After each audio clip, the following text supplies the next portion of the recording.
The waitress didn't know who was watching her.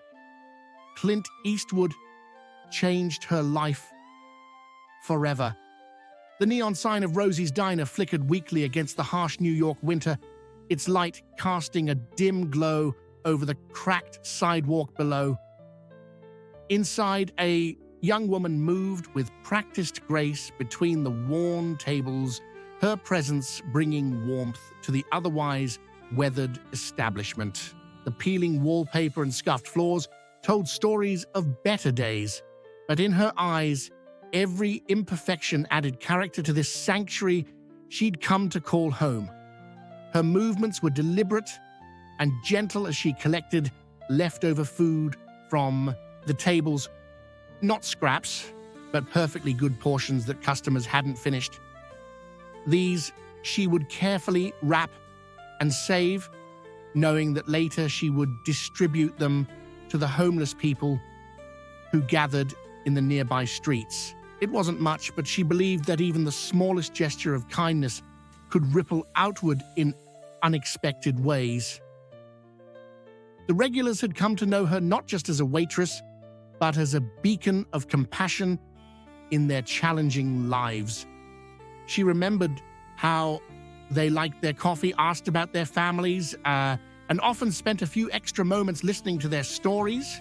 To her, these weren't just customers, they were people who deserved to be seen and heard, regardless of their circumstances. Through the rain-streaked windows, the city carried on its relentless pace, but inside Rosie's Diner, time seemed to move differently. The aroma of fresh coffee and warm soup created an atmosphere of comfort that drew people in from the cold, not just for the food, but for the genuine warmth they found in her smile and gentle demeanor. On this particular evening, as the rain began to fall more heavily outside, she noticed something that made her heart ache. Across the street, partially hidden under the old bus stop's shelter, a small figure huddled against the increasing cold. Even from a distance, she could see it was a young boy, trembling and alone, his thin jacket providing little protection against the elements. Without hesitation, she grabbed the worn blanket she kept behind the counter for emergencies.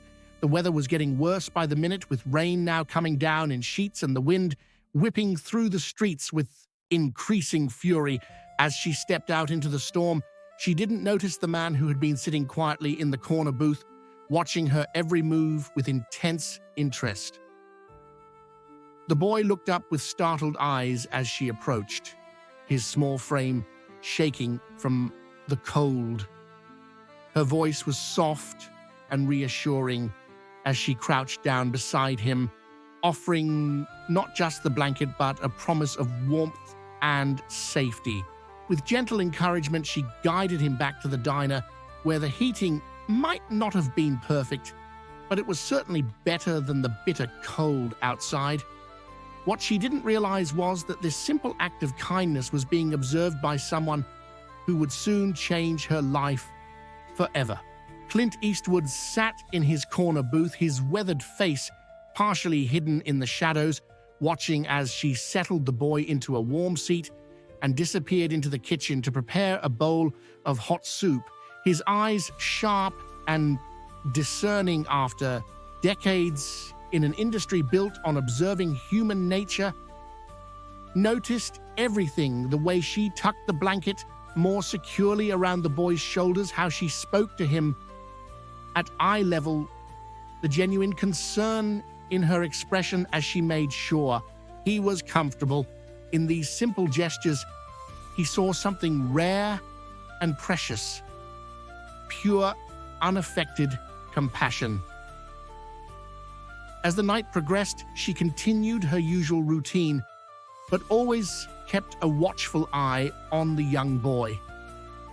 She made sure his soup bowl stayed full, offered him hot chocolate with extra marshmallows, and gently drew him out of his shell with kind words and patient attention. The transformation in the child was remarkable. From a frightened shivering figure under the bus stop to a more relaxed, almost smiling boy, safe in the warmth of the diner. Throughout the evening, other customers came and went, each receiving their own measure of her attention and care. She topped up coffee cups before they were empty, remembered dietary restrictions without being reminded, and somehow managed to make each person feel as though they were her only concern. All the while, Clint Eastwood observed, his expression thoughtful, his presence unnoticed among the regular dinner crowd. What she couldn't know was that her simple acts of kindness had stirred something in the legendary actor.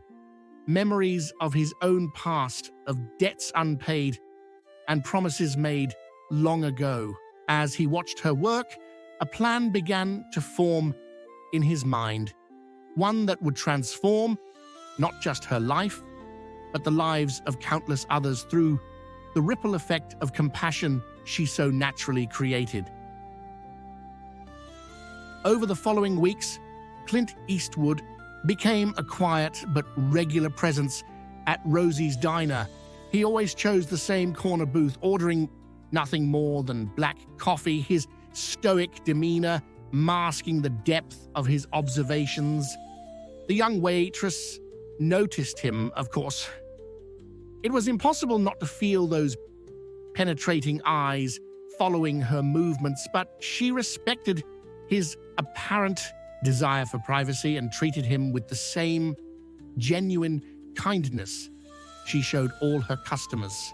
The boy from that rainy night, now a regular visitor to the diner, had become something of a fixture in the establishment. She had learned that he lived nearby with family, and she made sure he always had a warm meal and a safe place to spend his afternoons.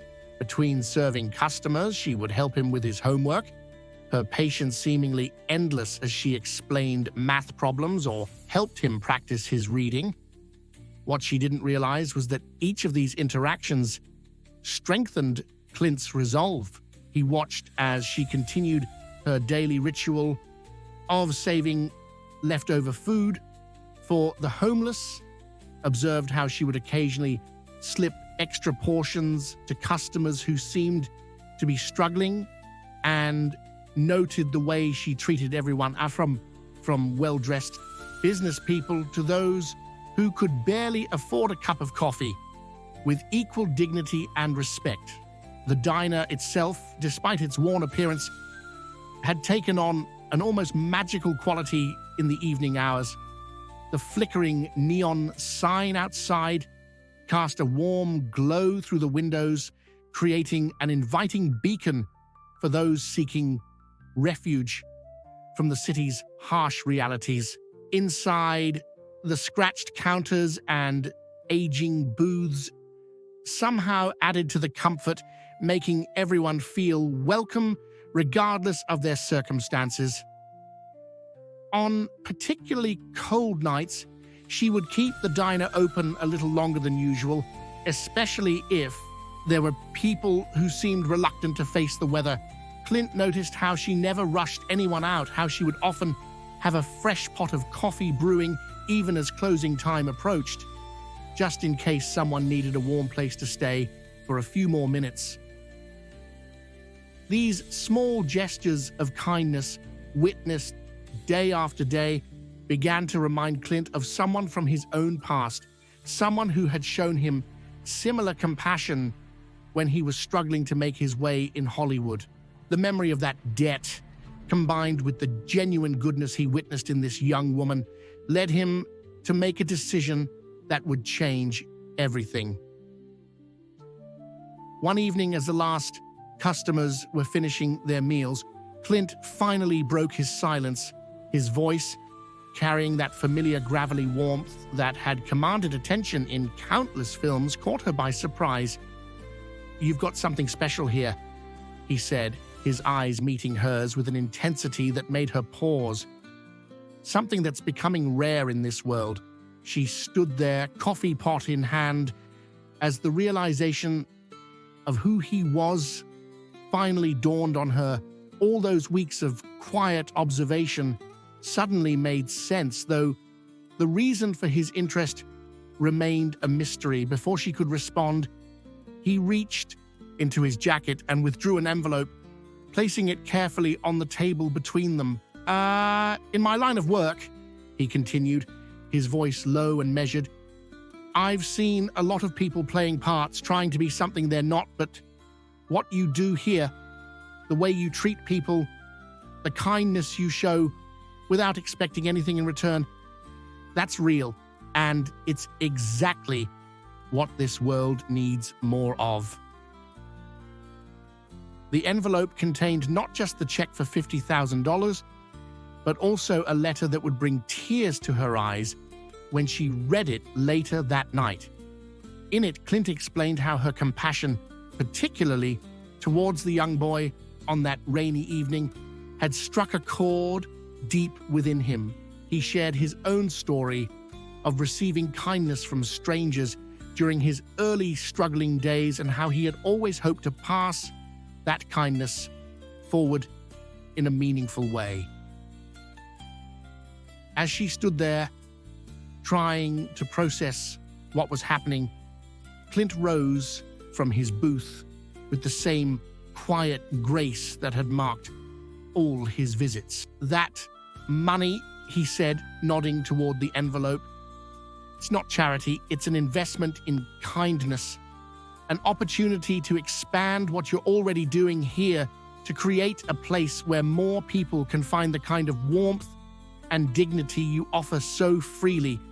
The implications of his words began to sink in, bringing with them a mix of emotions: gratitude, excitement, and just a touch of fear at the magnitude of what he was proposing. The dream of transforming Rosie's Diner into something more, something that could help even more people, had always lived in her heart. Now, suddenly, that dream was within reach, though the path forward seemed both thrilling and daunting. The envelope sat on her small kitchen table, its contents representing more possibility than she had ever dared to imagine. In the quiet hours after closing the diner, she read and reread Clint's letter, each word resonating with the weight of truth and opportunity. The check for $50,000 seemed almost surreal, a tangible symbol of someone believing in her vision of what Rosie's Diner could become. As dawn approached, she found herself walking the familiar streets of her neighborhood, seeing everything through new eyes. The same homeless individuals she helped daily were beginning to stir in their makeshift shelters, and for the first time, she allowed herself to imagine a bigger way to help them. The diner could be more than just a place for leftover food distribution. It could become a true haven, a place where dignity was served alongside every meal. Back at the diner, the morning light filtered through the windows, highlighting both the charm and the wear of the old establishment. She ran her hand along the counter, remembering her grandmother's stories about opening the place in the 1960s. Rose had always said that a restaurant was more than just a business. It was a cornerstone of the community, a place where stories were shared and lives intersected. As her regular customers began filtering in for their morning coffee, she noticed subtle details she had overlooked before. The way Mr. Chen from the electronics shop always chose the booth near the window where the morning light helped him read his newspaper. How Mrs. Rodriguez would bring her knitting, creating beautiful scarves she would later donate to the homeless shelter. These weren't just customers, they were part of a community that had formed organically around the warmth and acceptance they found at Rosie's. The young boy from that rainy night, who had become such a regular presence, arrived for his usual after-school visit. As she helped him with his homework, she began to share some of her ideas with him. His eyes lit up as she described her vision of a renovated diner with a small library corner where kids could study and maybe even a community board where people could post job offerings or requests for help. "Could you have more tables?" he asked excitedly. "Sometimes people have to wait a long time to get in." His innocent question sparked more ideas. The building next door had been vacant for months. Perhaps it could be incorporated into an expanded dining area, but more than just adding space, she envisioned creating different zones, a quiet area for studying and working, a more social space for community gatherings, and a comfortable waiting area where no one would have to stand outside in bad weather. That evening, as she served her regular customers, she began to notice things she had never considered before, the way people naturally grouped together, sharing tables with strangers during busy times, forming spontaneous connections over cups of coffee and slices of pie. Every interaction seemed to reinforce what Clint had seen, that Rosie's was more than just a diner. It was a place where the harsh edges of city life softened, where kindness flourished in the simple act of sharing a meal. As she worked, she started making notes between orders. Ideas flowed freely, a partnership with the local food bank to expand her informal food distribution program, cooking classes for kids like her young friend who showed interest in helping in the kitchen, and special dinner events where people could pay what they could afford. The possibilities seemed endless, yet each idea remained grounded in the simple principle of treating every person with dignity and respect. Late that night after closing, she sat in Clint's usual booth, spreading her notes across the table. The check remained in its envelope, but its presence had already begun to transform her world. It wasn't just about the money, it was about the recognition that her small acts of kindness had value, that her vision of a more compassionate community was possible. A knock at the door startled her from her planning.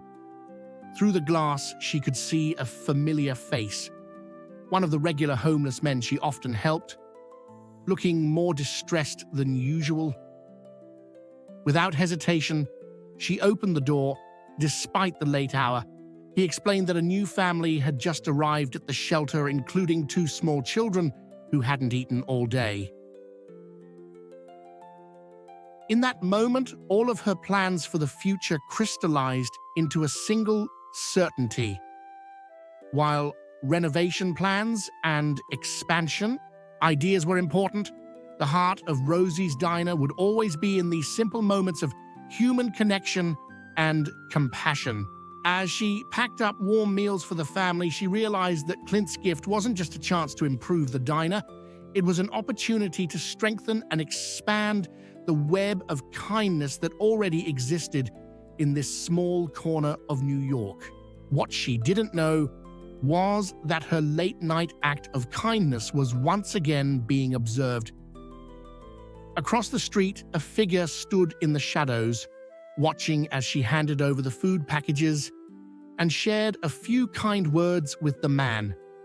This observer would soon play a crucial role in expanding her vision far beyond anything she had imagined, but for now, they remained silent, gathering evidence of the quiet revolution of kindness taking place within the walls of Rosie's Diner.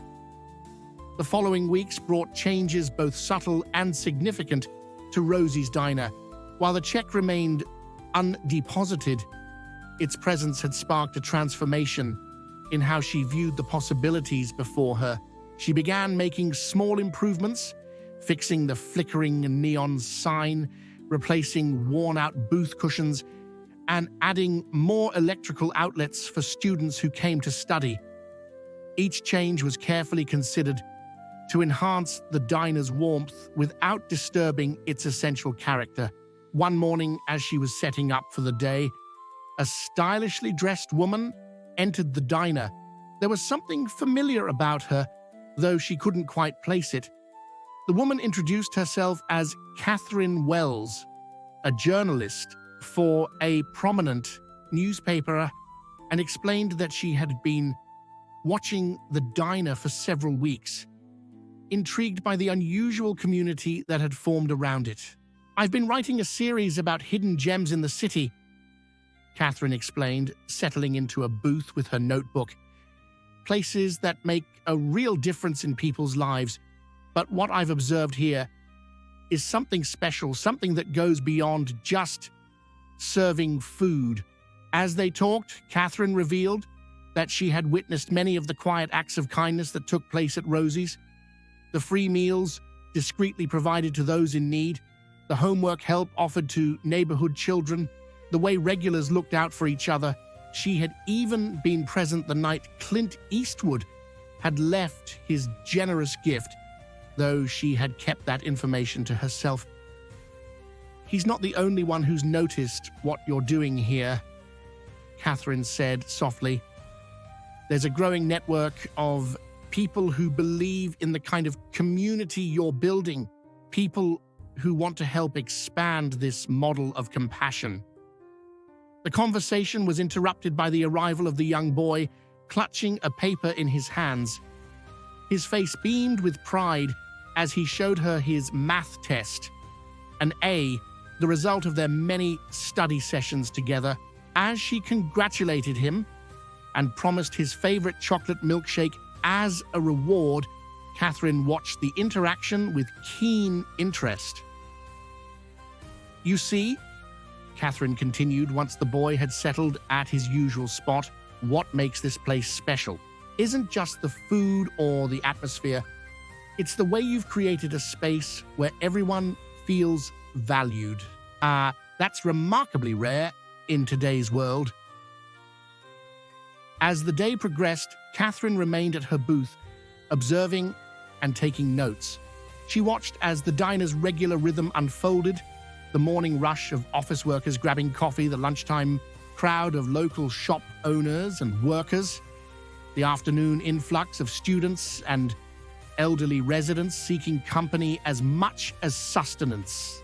What neither of them knew was that Catherine's article would soon catch the attention of someone even more significant than Clint Eastwood, someone whose own past resonated deeply with the story of Rosie's Diner and its compassionate guardian. This person would prove to be the key to expanding her vision beyond the confines of a single neighborhood. As evening approached, Catherine finally closed her notebook and stood to leave. "There's something else you should know," she said, hesitating slightly. "That night, when Clint Eastwood left the check, he wasn't just repaying a debt to the universe. He was fulfilling a promise he made many years ago to someone who showed him the same kind of kindness you show others every day." The revelation hung in the air between them, heavy with unspoken meaning. Before she could ask for clarification, Catherine handed her a business card with a handwritten note on the back. "Some dreams are too important to keep small. Call this number when you're ready to take the next step." That night, as she cleaned up after closing, her mind raced with possibilities. The check, Catherine's article, the mysterious phone number, all of it seemed to be pushing her towards something bigger than herself. Yet, as she looked around at the worn but welcoming space of Rosie's Diner, she knew that whatever came next would have to preserve the essential spirit of what made this place special. Outside, the city continued its endless rhythm, but inside Rosie's, something extraordinary was taking shape, a transformation that had begun with simple acts of kindness was about to expand in ways she never could have imagined, touching lives far beyond the boundaries of her small corner of New York. The real question wasn't whether to take the next step, but how to do so while staying true to the values that had brought her to this moment. The number on Catherine's card sat untouched for days, while life at Rosie's Diner continued its familiar rhythm. Yet something had shifted in the atmosphere, a sense of anticipation, as if the old building itself was holding its breath, waiting for what would come next. The young woman continued her daily routine, but her mind kept returning to Catherine's cryptic words about Clint Eastwood's promise and the debt he felt he needed to repay. One rainy evening, remarkably similar to the night when she had first helped the young boy, Clint Eastwood returned to the diner. This time he wasn't alone. Catherine Wells accompanied him, along with an elderly woman whose presence immediately commanded attention. Despite her age, she carried herself with a grace that spoke of years of quiet dignity, and her eyes held a familiar warmth that stirred something in the young woman's memory. As they settled into a booth, Clint began to speak, his voice carrying the weight of a story long held close to his heart. 40 years ago, he started, when I was just beginning my career in Hollywood, I found myself stranded in New York during one of the worst winters on record. I had no money, no connections, and was about ready to give up on my dreams. The elderly woman, who introduced herself as Rose, reached across the table and placed her hand over the young woman's. I owned a different diner back then, she said softly. Not as well known as this one, but like this place, it was a refuge for those who needed it most. The revelation struck like lightning. Rose, the original Rose of Rosie's Diner, had been more than just the previous owner. She was the person who had helped a young, struggling Clint Eastwood decades ago, offering him not just warm meals and coffee, but also the dignity and kindness he needed to keep pursuing his dreams. Your grandmother never told you the whole story, Rose continued, her eyes misting with memories. She took over that first diner when I retired, carrying on the tradition of kindness I had started. When she opened this place and named it Rosie's, it wasn't just about her name. It was about preserving a legacy of compassion that began on a cold night, much like the one when you helped that young boy. The pieces began falling into place. Catherine wasn't just a journalist. She was Rose's granddaughter, who had grown up hearing stories about the diner where her grandmother had once helped a future Hollywood legend. When she had discovered this new iteration of Rosie's Diner and witnessed the same spirit of kindness being carried forward, she knew she had to document it. I made a promise to your grandmother that night, Clint explained, his voice gravelly with emotion. I said that if I ever made it in Hollywood, I would find a way to repay her kindness, not just with money, but by ensuring that what she had built would continue. When I saw you help that boy, I knew I had finally found the right way to fulfill that promise.